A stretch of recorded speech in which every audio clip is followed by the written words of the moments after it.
కొన్ని మున్సిపల్స్తో పాటు ఇక్కడ ఉన్నటువంటి కార్పొరేషన్ కూడా ఎన్నిక రాబోతుంది. దానికి బీఆర్ఎస్ పార్టీ ఎప్పుడు ఎలక్షన్ వచ్చినా ఎలాంటి ఎలక్షన్ వచ్చినా సంసిద్ధంగా ఉన్నటువంటి పార్టీ బీఆర్ఎస్ పార్టీ.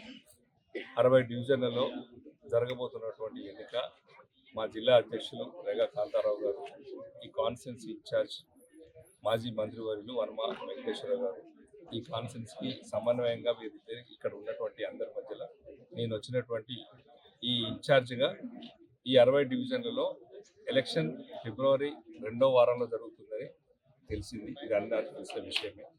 ఆ ఎలక్షన్స్ జరిగే 60 డివిజన్లలో మా బ్రహ్మాండమైన నాయకత్వం, యువత ముందుకు వస్తుంది.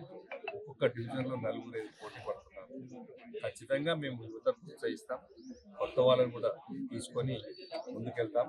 బ్రహ్మాండంగా ఈ వచ్చే ఎలక్షన్లో ఇక్కడ బీఆర్ఎస్ పార్టీ కొత్తగూడెం కార్పొరేషన్ని కైవసం చేసుకుంటుందని ఖచ్చితంగా ముందుకెళ్తున్నాం. మేము ఎలాంటి ఇబ్బందులు లేకుండా, అరమరికలు లేకుండా సమన్వయంతో ముందుకెళ్తున్నాం. మా పార్టీ మీరు రోజు చూస్తున్నారు. ఇక్కడ ఖచ్చితంగా మా పార్టీలో రోజు జాయినింగ్స్ కానీ, కార్యకర్తలు వచ్చి పనిచేయడాలు కానీ మా పార్టీ కార్యక్రమం స్టార్ట్ అయినాయి.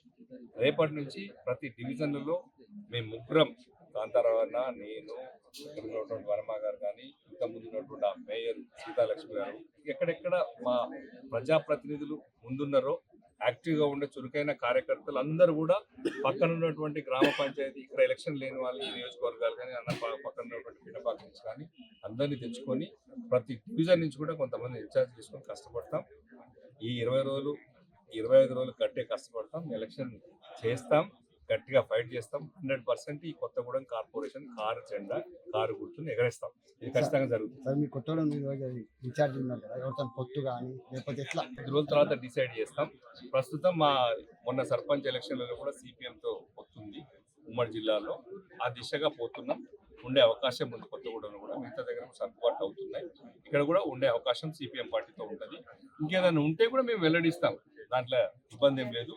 మా పార్టీతో కలిసి వచ్చేవాళ్ళు ఎవరైనా యాక్టివ్గా ఉన్నవాళ్ళు అందరినీ తీసుకుంటాం, కలిసిపోతాం, మా కొత్తగూడెం కైవసం చేసుకుంటాం. ఎందుకంటే ఇంతకుముందు ఉన్నటువంటి కొత్తగూడెం చైర్పర్సన్ మున్సిపల్ ఎలక్షన్ జరిగింది. దాంట్లో 36లలో 25 గెలిచి ఎట్లయితే సాధించుకున్నామో మళ్ళీ ఇప్పుడు కూడా అదే తిరిగి గెలిపించుకునే దిశగా మా ప్రయాణం సాగుతుంది.